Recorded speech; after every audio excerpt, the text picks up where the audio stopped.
लगातार आप चुनाव प्रचार कर रहे हैं, किस तरह का रुझान आ रहा है, किन मुद्दों पर जनता आपसे मिल रही है, क्या मुद्दे हैं? व्यापक सहयोग मिल रहा है, व्यापक समर्थन मिल रहा है। आजमगढ़ के लोगों के दिलों में कसक है पिछली हार की।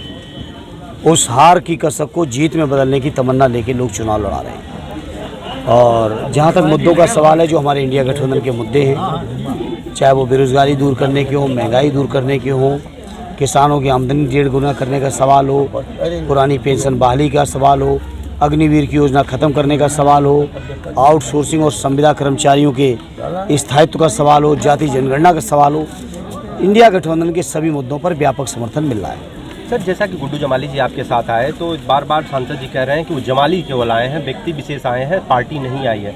आप और भी बस्तियों में जा रहे हैं लोगों के बीच, तो देखिए, अब उनके बारे में मैं जवाब ही नहीं देना चाहता हूँ, क्या दूँ, क्योंकि उनकी बात का ना वजन है, ना गंभीरता है, ना स्थायित्व है।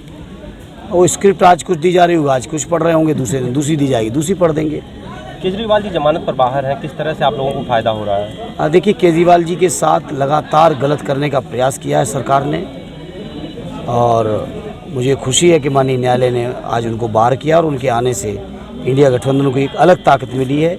और जनता की वो अपनी बात कहेंगे, स्वाभाविक तौर पर इंडिया गठबंधन को उसका लाभ मिलेगा। राष्ट्रीय अध्यक्ष जी कन्नौज में एक मंदिर में जाते हैं आपके राष्ट्रीय अध्यक्ष, और उसके बाद में भारतीय जनता पार्टी द्वारा उसे धुलवाया जाता है, यह किस तरह से आप देख रहे हैं? अब वो पट्टा है मंदिर के ऊपर उन्होंने पट्टा करा रखा, तो उसका तो कोई इलाज नहीं है। लेकिन देश के जो 95% लोग हैं, दलित हैं, पिछड़े हैं, आदिवासी हैं, मुसलमान भाई हैं, लोकतंत्र को मानने वाले लोग हैं, प्रगतिशील लोग हैं, उन सबको ये बात दिल पर बहुत खराब लगी है, दिल को, और लोग वोट के माध्यम से जवाब देंगे। गारंटी और मुद्दों में कहाँ कौन बीच पड़ रहा है सर? गारंटी खत्म हो चुकी है, कोई गारंटी नहीं बची है। गारंटी थी तो पहले उस 2 करोड़ रोजगार के हिसाब से 20 करोड़ नौजवानों को रोजगार का हिसाब दें, महंगाई का हिसाब दें, बेरोजगारी का हिसाब दें, किसानों की हत्याओं का हिसाब दें, जो किसान मरे हैं आंदोलन के माध्यम से।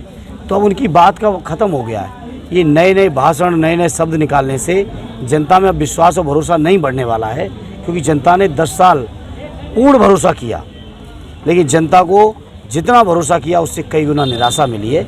इसलिए अब कौन बातों का कोई मतलब नहीं रह गया। युवा बड़ी उम्मीद से इंडिया गठबंधन को देख रहे हैं रोजगार के तौर पे, उम्मीद है, उम्मीद पे खरे उतरेंगे आप? इंडिया गठबंधन के सभी दलों का एक ट्रैक रिकॉर्ड रहा है, एक इतिहास रहा है कि जो वादे उन्होंने किए, जो बातें की, हमेशा पूरी की हैं। चाहे समाजवादी पार्टी ने की, या कांग्रेस, या और भी दल हैं, आम आदमी भी हैं, और भी दल हैं, सब ने पूरे किए। तो जो वादे किए हैं, 6 महीने के अंदर 30 लाख नौजवानों को रोजगार देने के, किसानों की आमदनी 1.5 गुने करने के, कानून बनाने के, अग्निवीर की योजना खत्म करने के, पुरानी पेंशन को बहाल करने के, संविदा कर्मचारियों को नियमितीकरण के, सारे वादों को हम लोग पूरा करके दिखाएंगे। बहुत बहुत धन्यवाद। आवास सर आपका कहाँ तक बन चुका है? आवास के बाद आवास बन चुका है और बहुत जल्दी बन के तैयार हो जाएगा, लेकिन आजमगढ़ के लोगों के दिलों में आवास है। तो एक हमारे साथी शिक्षक हैं अरविंद जी, उन्होंने कहा जब तक तैयार नहीं हो रहा आप आइए हमारे आवास में रहिए। तो उनके दिलों में आवास है, फिर आवास कोई बड़ी चीज़ नहीं होती।